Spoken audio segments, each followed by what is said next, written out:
মানুষ চেয়েছিল কিন্তু সঞ্জয়ের ফাঁসি হোক, কিন্তু সেখানে দেখা যাচ্ছে যে ফাঁসি না হয় যাবজ্জীবন কারাদণ্ড এবং জরিমানার নির্দেশ দিয়েছেন বিচারক। কিন্তু মূলত যেটা বারবার করে একটা বিষয় পরিষ্কার হয়ে উঠছে যে এখানে যারা বিক্ষোভ দেখিয়েছেন, যারা আজকে আদালতের সামনে ছিলেন, তারা কিন্তু একটা কথা বলেছেন, শুধুমাত্র সিজার আমাদের সঙ্গে রয়েছেন, আমাদের সহকর্মী সিজারের কাছে যাব। সিজার, আমৃত্যু যাবজ্জীবন কারাদণ্ডের নির্দেশ দেওয়া হচ্ছে, এই রায়ের দিকে তাকিয়েছিল, এই আদেশের দিকে তাকিয়েছিল গোটা দেশ, এমনকি প্রবাসী বাঙালি যারা আছেন তারাও তাকিয়েছিলেন আজকে শিয়ালদা আদালত কি রায় দেয়। আমৃত্যু যাবজ্জীবন কারাদণ্ডের সাজা ঘোষণা করা হয়েছে। সিজার, আজকে দেখেছিলাম 1 ঘন্টা পর থেকেই সঞ্জয়ের আইনজীবী যারা আছেন তারা কৌশল বদল করে নিয়েছিলেন। সিজার, একদমই দেখো, এই আমৃত্যু কারাদণ্ডের যে নির্দেশ বিচারক দিলেন এবং বিচারক শেষে এটাও বললেন যে তার যা মনে হয়েছে তার ওপর ভিত্তি করেই তিনি এই বিচার করেছেন।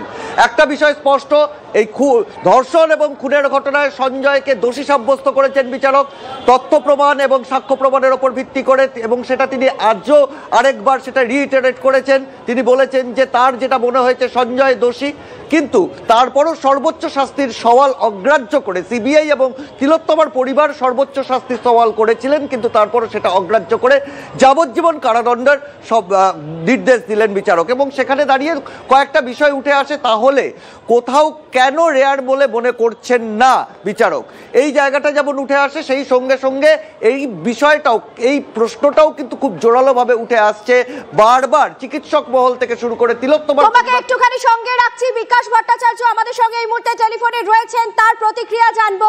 এই রায়কে আপনি কিভাবে দেখছেন বিকাশ বাবু? স্বাভাবিক রায়, বিচারপতি এটাকে যাবজ্জীবন কারাদণ্ড দিয়েছেন, এতো যথেষ্ট কঠিন সাজা, মৃত্যুদণ্ড না দিয়ে ঠিকই করেছেন বলে আমার মনে হয়। প্রথমত মৃত্যুদণ্ড থাকাই উচিত না। এখন বিচারপতি সমস্ত তথ্য প্রমাণ ঘেঁটে এই রায় দিয়েছেন। এখন এই রায়ের বিরুদ্ধে যিনি সাজাপ্রাপ্ত তিনি আদালতে, উচ্চ আদালতে যেতে পারেন, এটাতে অসুবিধা কিছু নেই। ধন্যবাদ বিকাশ বাবু। কথা বলছিলাম বিকাশ রঞ্জন ভট্টাচার্যের সঙ্গে এবং তিনি তার প্রতিক্রিয়া জানালেন। আপনারা জানেন যে ইতিমধ্যেই সাজা ঘোষণা হয়ে গেছে, আমৃত্যু যাবজ্জীবন দেওয়া হয়েছে এবং পাশাপাশি পরিবারকে ক্ষতিপূরণ দেওয়ার কথাও বলা হয়েছে। 50,000 টাকা দিতে হবে, না হলে আরো 5 বছরের সাজা বাড়বে। অন ডিউটি যেহেতু তার মৃত্যু হয়েছে তিলোত্তমার, তাই 10 লক্ষ টাকা এবং 7 লক্ষ টাকা দিতে হবে রাষ্ট্রকে। এদিকে আমৃত্যু যাবজ্জীবন, এই মুহূর্তে সব থেকে বড় খবর, আমৃত্যু যাবজ্জীবনের সাজা শুনিয়েছেন বিচারক, শিয়ালদা কোর্টের বিচারক আমৃত্যু যাবজ্জীবনের সাজা শুনিয়েছেন। আপনারা জানেন যে এর আগে সিবিআই এর পক্ষ থেকে দাবি জানানো হয়েছিল, সিবিআই এর আইনজীবীর পক্ষ থেকে দাবি জানানো হয়েছিল যে যেন সর্বোচ্চ সাজা দেওয়া হয়। উল্টো দিকে সঞ্জয় রায়, তার আইনজীবীরা চেয়েছিলেন যে যাতে সর্বোচ্চ শাস্তি হিসেবে মৃত্যুদণ্ড না দেওয়া হয়, কিন্তু মৃত্যুদণ্ড তাকে দেওয়া হলো না, যাবজ্জীবন কারাদণ্ডে দণ্ডিত করা হলো। আমরা চলে যাব কোর্ট চত্বরে রয়েছেন আমাদের প্রতিনিধি সুপ্রিয়র কাছে। সুপ্রিয়, এই মুহূর্তে কোর্ট চত্বরে যারা উপস্থিত ছিলেন তাদের কোনো প্রতিক্রিয়া পেতে পারি, তারা কি বলছেন?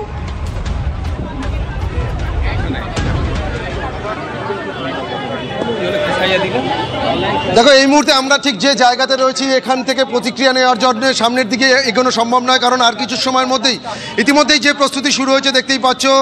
ডিসি ইএসডি গৌরব লাল থেকে শুরু করে একাধিক অ্যাসিস্ট্যান্ট কমিশনার পদমর্যাদার অফিসার, তাদের যে তৎপরতা, সেই তৎপরতা শুরু হয়েছে।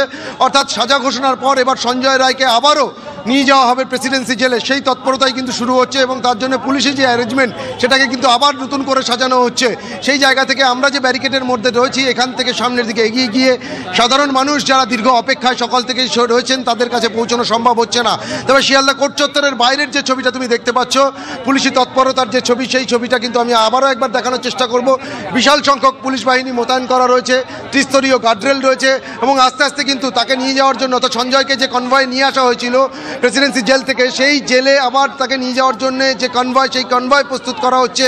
র্যাফেন জওয়ানদের আবার ডেকে পাঠানো হয়েছে এবং করিডোর করে, অর্থাৎ গোটা রাস্তাতে কিন্তু একাধিক জায়গায় পুলিশ পিকেট রয়েছে, অর্থাৎ পুলিশ কর্ডন করেই কিন্তু সঞ্জয় রায়কে আবারও প্রেসিডেন্সি জেল পর্যন্ত নিয়ে যাবে।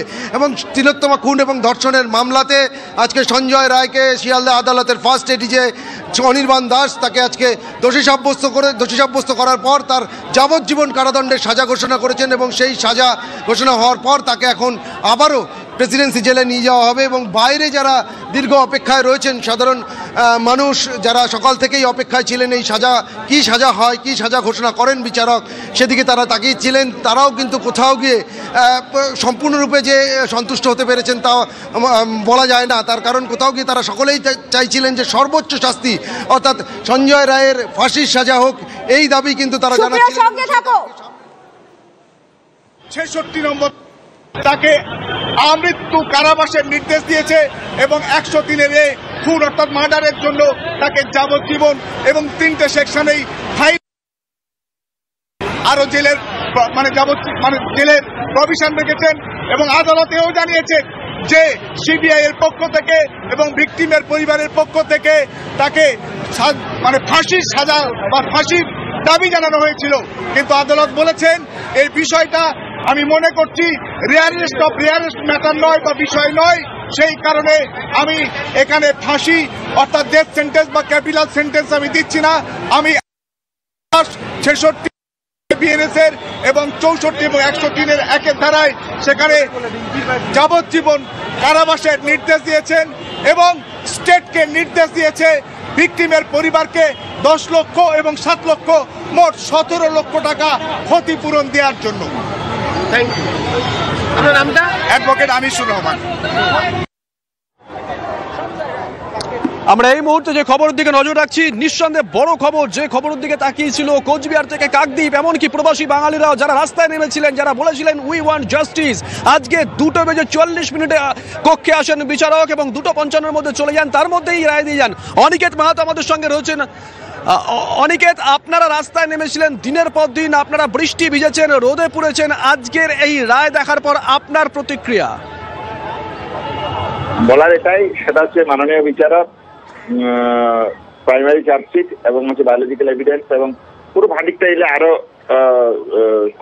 কম্প্রিহেন্সিভ প্রতিক্রিয়া জানানো সম্ভব, কিন্তু যেটুকু সংবাদ মাধ্যম সূত্রে জানতে পারছি তাতে